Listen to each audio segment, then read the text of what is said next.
Hello students. आज मैं MCom second year के एमसीओ 3 असाइनमेंट की वीडियो डाल रही हूँ। इससे पहले मैं एमसीओ 1 की वीडियो ऑलरेडी डाल चुकी हूँ। एमसीओ 3 का जो हमारा टॉपिक है वो है research methodology and statistical analysis. बेटा, इस असाइनमेंट में जो क्वेश्चंस है वो इतने मतलब कह सकते हैं कि मुश्किल है, या फिर ये कहें कि इतने आसानी से उनके आंसर नहीं मिले हैं।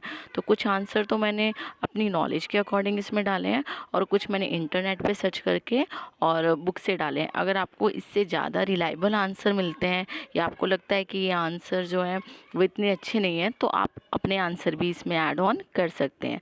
ऐसा कुछ नहीं है कि आपको ये मेरे जो आंसर है वो 100% ऑथेंटिक है तो इसके अलावा कोई आंसर नहीं हो सकता, क्योंकि 2-3 क्वेश्चन इसमें ऐसे हैं जो नॉलेज बेस्ड हैं। मैंने अपनी नॉलेज के अकॉर्डिंग वो डाले हैं आंसर, और आपको लगता है कि आपके पास उससे ज़्यादा अच्छे आंसर है तो आप वो भी कॉपी कर सकते हैं। तो सबसे पहले हम स्टार्ट करते हैं फर्स्ट क्वेश्चन। तो लिखा है कि explain the various methods of collecting primary data and pointing out their merits and demerits. तो बेटा, इसमें 5 मेथड्स होते हैं कलेक्टिंग प्राइमरी डाटा। मैंने 5 के 5 मेथड्स बताए हैं, और साथ में बताया है कि उसके मेरिट्स क्या हैं और डीमेरिट्स क्या हैं। उसके बाद जो नेक्स्ट क्वेश्चन है वो है कि explain the concept of skewness, how does it help in analysis the data. तो बेटा, जो स्क्यूनेस है, पहले मैंने बताया कि स्क्यूनेस क्या होता है। उसके बाद उसके क्या यूज़ है डाटा को एनालाइज करने में, इसको भी मैंने बताने की कोशिश की है। फिर जो इसका पार्ट बी है उसमें लिखा है what is reporting, what are the different stages in the preparation of a report. तो देखो बेटा, जो बुक में आंसर है उसमें सिर्फ स्टेप्स दिए हुए थे, उसकी एक्सप्लेनेशन नहीं थी। इसलिए मैंने कोशिश की कि मैं नेट से जो आंसर बेस्ट हो वो मैं ढूंढूं और फिर मैं उसको लिखूं। फिर जो थर्ड क्वेश्चन है वो क्वेश्चन मुझे थोड़ा टफ लगा करने में, और मे बी आपको भी लगे कि इसमें क्या क्या लिखा हुआ है। तो सबसे पहले, क्योंकि इसमें कमेंट लिखा हुआ था, तो मैंने कोशिश की है कि मैं अच्छे से इसका आंसर दे पाऊँ। फर्स्ट है कि classification of data provides a basis for tabulation of data. तो बेटा, इसमें क्लासिफिकेशन की इंपॉर्टेंस बतानी थी कि कैसे टेबल बनाने में क्लासिफिकेशन हमारी मदद करता है। फिर नेक्स्ट क्वेश्चन था research problem would be abstract end of applied interest. इसमें जो रिसर्च थी उसके बारे में बताना था कि जो रिसर्च होती है वो कंसेप्चुअल भी होती है और अप्लाइड भी होती है। तो मैंने कोशिश की है कि मैंने इन दोनों के बारे में अच्छे से बता पाऊँ। फिर जो थर्ड को है इसका पार्ट सी, उसमें पूछा है decision makers use index number as a part of intermediate computation.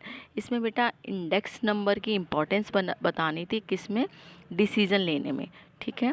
जो थर्ड इसका जो डी पार्ट है उसमें पूछा है comparison between two things can not be made unless they are alike. तो कहने का मतलब इसमें है कि जब दो चीज़ें सेम नहीं होती तो हम उसको कंपेयर नहीं कर सकते। तो कंपैरिजन के बारे में डालना था कि जब दो चीज़ें सेम नहीं होती हैं तो उनको कंपेयर करना पॉसिबल नहीं होता।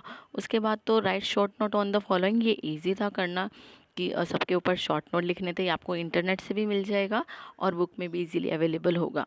उसके बाद जो फिफ्थ क्वेश्चन है डिस्टिंग्विश बिटवीन द फॉलोइंग। तो बेटा, क्लस्टर सैम्पलिंग और स्ट्रैटिफाइड रैंडम सैम्पलिंग का आंसर आपको कहीं से भी मिल जाएगा, नेट से भी और आपकी बुक में भी। बट सिंपल बाय डायग्राम और मल्टीपल बाय डायग्राम का जो डिफरेंस है वो मिलना थोड़ा टफ है, तो आप कोशिश करना कि अच्छे से आपको मिल जाए। कुछ मैंने भी अपनी तरफ से कोशिश की है और मैंने उसका आंसर को लिखा है।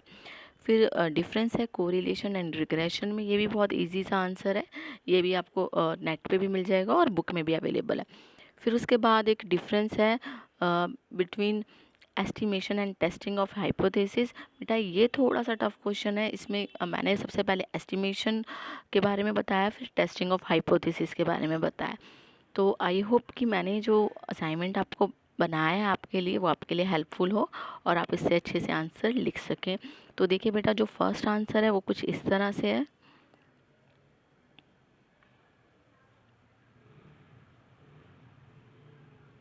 पहले सारे बता दिए मेथड्स, और फिर उनके साथ साथ में मेरिट्स और डीमेरिट्स भी बता दिए हैं। फिर स्क्यूनेस के बारे में बताया है कि स्क्यूनेस क्या होता है, कहाँ यूज़ किया जाता है, उसके क्या ऑब्जेक्टिव है। फिर लास्ट में मैंने स्क्यूनेस बना के भी दिखा दिया आपको। फिर रिपोर्ट, जो हमारा क्वेश्चन 2 था उसमें रिपोर्ट के बारे में पूछा था, रिपोर्ट के बारे में बताया है। उसकी स्टेजेस जो पूछे हैं उसके बारे में बताया। बेटा, जो बुक में है वो अलग आंसर है और इसमें थोड़ा अलग है, तो जो आपको अच्छा लगे इसमें वो आप आंसर लिख लीजिएगा। फिर जो आपका आंसर थर्ड था कि कमेंट करना। अभी मैंने आपको बताया कि classification of data provides a basis for tabulation. इसमें क्लासिफिकेशन की इंपॉर्टेंस बतानी थी जब हम टैबुलेशन करते हैं तब। उसके बाद रिसर्च प्रॉब्लम जो है वो एब्स्ट्रैक्ट भी है और अप्लाइड भी है, इसके बारे में भी बताना था कि कैसे वो कंसेप्चुअल है और कैसे अप्लाइड है। और अभी मैंने आपको बताया कि जो इंडेक्स नंबर है उसका बताना है हमें यूज़ कब, जब हम डिसीजन लेते हैं उसमें। फिर कंपैरिजन वाला क्वेश्चन है, इसमें बताना है कि दो चीज़ें तभी कंपेयर हो सकती हैं जब वो सेम होती हैं। फिर बाद में शॉर्ट नोट है, ये तो वो आप इजीली आपको कहीं से भी मिल जाएंगे, नेट से भी मिल जाएंगे शॉर्ट नोट्स, और आपकी बुक में भी अवेलेबल हैं।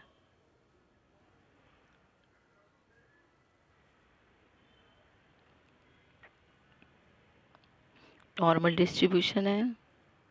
जो लास्ट है सैम्पलिंग है, स्ट्रेटिफाइड रैंडम सैम्पलिंग, तो मैंने कोशिश की है कि मैं इसको काफ़ी अच्छी तरह से आपके सामने प्रेजेंट कर सकूं।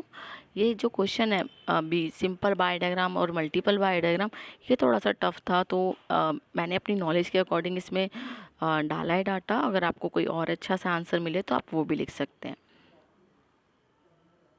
तो आई होप कि आपको ये वीडियो समझ में आए और आप अच्छे से इससे नोट्स बना सके।